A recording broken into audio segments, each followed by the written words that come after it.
Hi అండి. ఇది కొత్తిమీర తోట అండి. ఇది రైతులకి ఇప్పుడైతే చాలా నష్టం తెచ్చిందండి. ఇప్పుడు వేసుకున్న రైతుకి అయితేనే, ఎందుకంటే మార్కెట్ పట్టుకెళ్ళిన రూ. 10 వస్తుందండి అంతే. ఇంతకుముందు అయితే రూ. 35 రూ. 40 వచ్చేది ఒక్కొక్క కట్ట. ఇప్పుడు రైతు దగ్గర కొనాలంటే ఎవరు కొనలేకపోతున్నారండి. సో ఉత్తినే కోసుకుని పట్టుకెళ్తున్నారు షావుకారులు. ఇలా కోసుకుని పట్టుకెళ్తే అక్కడ రూ. 10కి అమ్ముతున్నారండి కట్ట అంతే.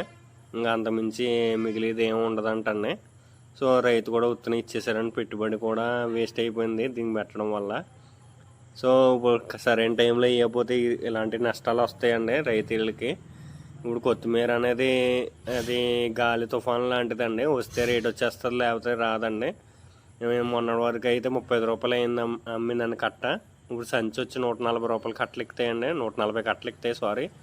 ఆ 140 ఇంటూ రూ. 35 కొడితే 5,000 వచ్చిందండి సంచిని.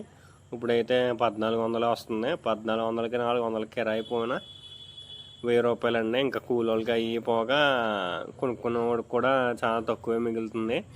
సో అందుకే రైతుని ఉత్తనే ఇచ్చేసారండి. సో రైతులందరూ చాలా జాగ్రత్తగా సర్టెన్ టైంలో సరిగ్గా వేసుకోవాలని నేను కోరుకుంటున్నానండి.